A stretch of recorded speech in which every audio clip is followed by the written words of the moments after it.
Hello everyone and welcome to my The Young and the Restless official channel. I hope everyone is having a wonderful day. Before we begin, please hit the subscribe button and give this video a thumbs up. The Young and the Restless recap for Monday, March 2nd reveals that Sally Spectra won't be able to resist Billy Abbott's lips after he pulls out all the stops to win her back. Claire Newman will also make an admission during a conversation with Kyle Abbott. So here's what Y&R fans can look forward to. At Crimson Lights, Audra Charles will catch up with Holden Novak and realize his Los Angeles trip with Claire didn't go well. Holden will assure Audra that although Claire poked around, she doesn't know anything more about their past. Audra will eventually learn Claire said she was done with Holden since she could tell he's holding back. However, Audra will think it's a good riddance situation and push Holden to find someone else. Now that Audra is tackling her new role at Spectre Charles Media, she'll want to focus on that instead of Claire. That said, Audra will want to hear from Claire herself and get confirmation that she's not going to be a problem anymore. At Society, Claire will bump into Kyle Abbott, who will buy her a drink and hear about her LA trip. Claire will admit she talked to so many people about the missing art dealer, but she couldn't get any solid information. Kyle will wonder why Claire's fixated on this if Audra's leaving her alone, but Claire will doubt Audra's backing off for good. Claire will also think Audra is obsessed with Kyle and that she'd go there again with him if she had the chance. Kyle will downplay that idea and suggest maybe he was wrong to be wary of Holden. Claire will think Kyle may have been right instead and will make it clear that Holden is no longer an option. At the Newman Ranch, Victoria Newman will speak with Nikki Newman about postponing her Milan trip, but she'll still think getting Summer Newman is the way to go. Victoria will also voice concerns about Nick Newman not acting like himself and burning through his meds quickly, so Nikki will admit she shares those concerns along with Victor Newman. There'll be some talk about the latest Matt Clark news as well as this fight to regain Newman control. Nikki will suggest maybe they should accept it's a new era and move on, but Victoria will refuse to stop until they've gotten back everything that was stolen from them. At Billy's place, he'll welcome Sally in for a romantic night. Sally will think this is about two civil adults saying goodbye, but Billy will have other plans and insist it's a full-court press to win her back. After Billy pushes for an honest discussion, Sally will reflect on her childhood and how her dreamer dad always let her down. Billy will suggest maybe Sally's father never had anyone to believe in him, so Sally will get offended thinking he means it was her fault. Billy will argue that's not what he means at all, but Sally will express her pain over him choosing Chancellor over her. However, Billy will think of it as choosing it with Sally instead. This will be their chance to run their respective companies and come home to their beautiful life together as far as Billy's concerned. Billy will remind Sally of how she wrote I love you on his hand in Nice, so he'll write I love you on her hand and push her to commit that to her heart. An emotional Sally will get swept up in the moment with Billy and share a kiss with him. The Young and the Restless spoilers say Sally will have to decide what this means for her future, so stay tuned. The week kicks off in Genoa City with a storm of emotions, secret reckonings, and unexpected reunions.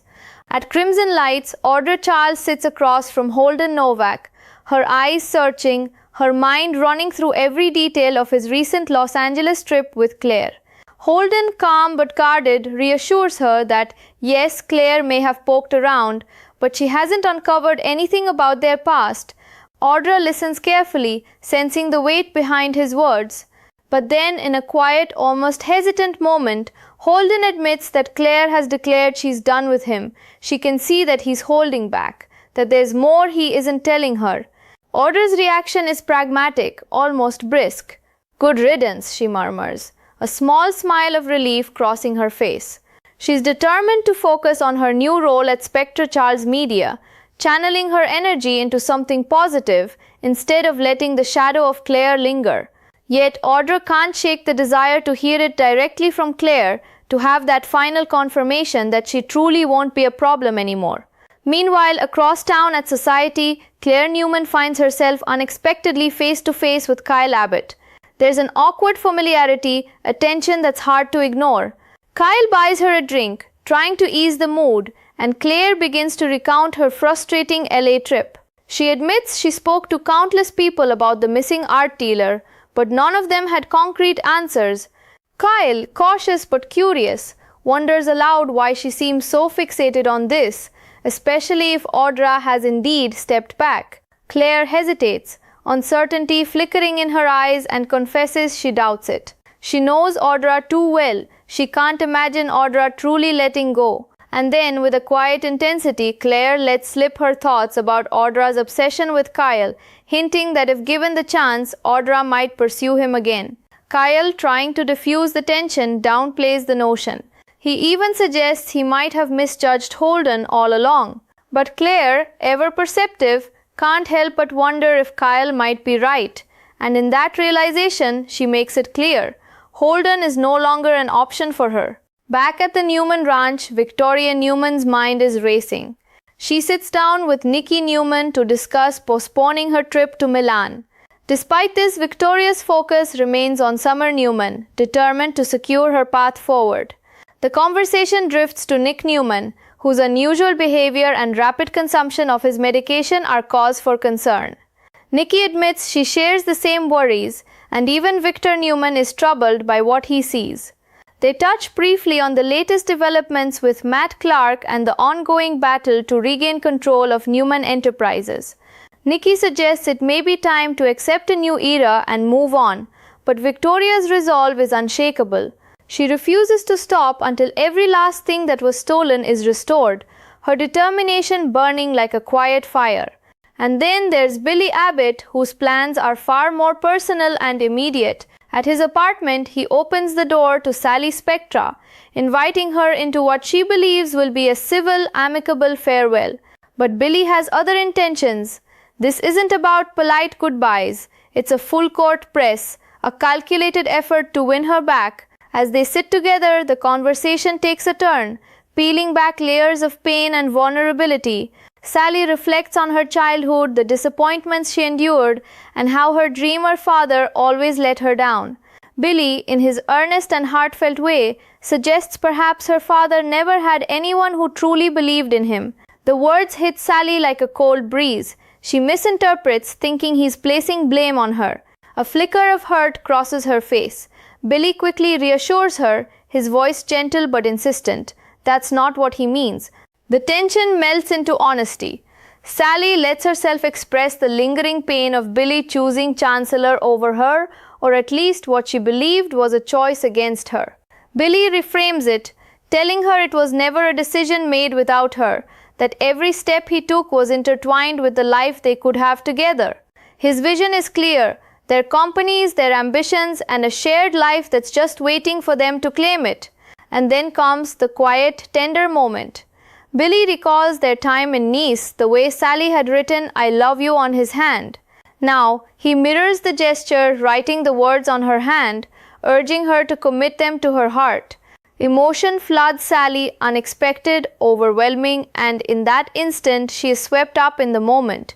Their lips meet in a kiss that carries the weight of years of longing, hope, and unspoken dreams. It's a pivotal choice, one that will shape Sally's future, her heart, and the life she envisions with Billy. The city holds its breath as emotions collide, alliances shift, and hearts are tested once more. In Genoa City, secrets simmer, old wounds ache, and the possibility of new beginnings hangs tantalizingly in the air.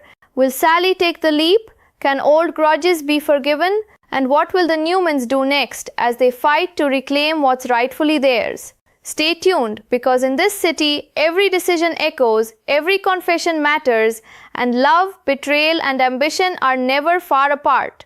As the night unfolds, the streets of Genoa City seem quieter, almost holding their breath, while behind closed doors, decisions are being made that could change everything. At Society, Claire Newman sips her drink, her thoughts tangled between duty and desire, suspicion and fear. Kyle Abbott watches her carefully, sensing that her mind is still miles away from the moment. She confesses that despite all her efforts in LA, the trail on the missing art dealer remains cold. Every conversation, every inquiry ended with more questions than answers. Kyle tries to read her, trying to understand why she's still so fixated. After all, Audra seems to have stepped back, removed herself from the fray. But Claire's instinct tells her that Audra's withdrawal may be only temporary, a strategic retreat. And deep down, Claire knows that Audra's focus on Kyle is more than professional, it's personal, obsessive even. Claire can't shake the thought that if the opportunity arose, Audra would act on it without hesitation. The tension between them is palpable, a quiet electricity that fills the space between sips and glances. Meanwhile, over at the Newman ranch, the battle for control simmers just beneath the surface. Victoria Newman's determination is unwavering. She debates with Nikki about postponing her Milan trip, yet even as she entertains practicalities, her mind races with strategies to secure Summer's future. Nick Newman's recent behavior, jittery, unsteady, reliant on medication, casts a shadow over their plans. Nikki admits that even Victor shares these concerns. The weight of responsibility sits heavy on Victoria's shoulders.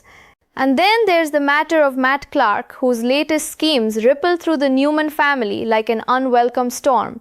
Nikki suggests perhaps it's time to accept a new era, to let go, but Victoria's resolve is unyielding. She refuses to settle for less than what was stolen, being fully restored. Every interaction, every conversation, every maneuver is part of a larger plan, a calculated effort to reclaim what's theirs. The room vibrates with unspoken tension, the kind that can only exist when legacy and family collide. Across town, the emotional battleground shifts to Billy Abbott's apartment, where the air is thick with longing, anticipation, and unspoken words. Billy opens his heart and the door to Sally Spectra, setting the stage for a night that will test their bond like never before. Sally enters, expecting a polite, civilized goodbye. But Billy's intentions are unmistakable. This is not a farewell, it's a full-court press, a strategic play to remind Sally of what they have, what they've built, and what could still be theirs. They talk, they argue, they remember. Sally recalls her childhood, the dreams her father never fulfilled, the promises he couldn't keep, the pain, the disappointments, they all rush back in vivid color. Billy, with quiet compassion, suggests maybe her father never had anyone who truly believed in him. The words sting, misunderstood at first, as Sally wonders if she herself is being blamed. Billy reassures her immediately, his voice steady, his intent clear. This is not blame, it is understanding, connection and truth. And then comes the turning point. Billy reframes the past, explaining that every choice, every moment, every seeming decision against her was intertwined with the life they could have together. He paints a picture of their future, their companies thriving, their ambitions aligned, their love enduring. His vision is vivid, heartfelt, almost tangible. The intimacy grows. Billy recalls their time in Nice, the tender gesture where Sally wrote, "I love you" on his hand. Now he mirrors it, writing the words on her hand, pressing her to commit them to her heart. Emotion crashes over Sally in waves. Shock, vulnerability, longing and love mingling all at once. And in that moment, their lips meet. It's not just a kiss, it's years of hope, heartbreak, dreams and redemption condensed into a single perfect connection. But even as hearts collide, choices loom. Sally must confront what this moment means for her future. Can she trust that the past will no longer dictate their future? Can she let herself fully step into the life Billy is offering? In Genoa City, love is never simple, and the road ahead is lined with obstacles, secrets, and lingering doubts. Back at Crimson Lights, Holden Novak reflects quietly on his own tangled past. Audra has urged him to move forward, to find someone new, to let go of what cannot be fixed. Yet the echoes of Claire's presence linger. He wonders if moving on is truly possible when history has a way of creeping back in, uninvited but undeniable. Meanwhile, tensions between the Newmans continue to escalate. Victoria's resolve clashes with Nikki's cautious pragmatism, and every decision about Nick, Summer, and the company is weighted with consequence. The fight for Newman control is far from over, and the line between family loyalty and personal ambition blurs with every passing hour. And so, Genoa City continues to pulse with drama, passion, and intrigue. Secrets simmer, hearts collide, and every choice reverberates across lives. Sally and Billy's rekindled connection could spark something extraordinary, or it could ignite conflicts that no one is prepared to handle. Claire and Kyle navigate suspicion, trust, and unspoken desire, while Audrey and Holden face the delicate balance between past and future. And the Newmans, they will stop at nothing to reclaim what's theirs, no matter the cost. In this city, love, betrayal, ambition, and redemption intertwine in ways that leave no heart untouched. Every secret matters, every decision carries weight, and every moment could change everything. Stay tuned, because in Genoa City, the drama never sleeps, and the next twist is always just around the corner.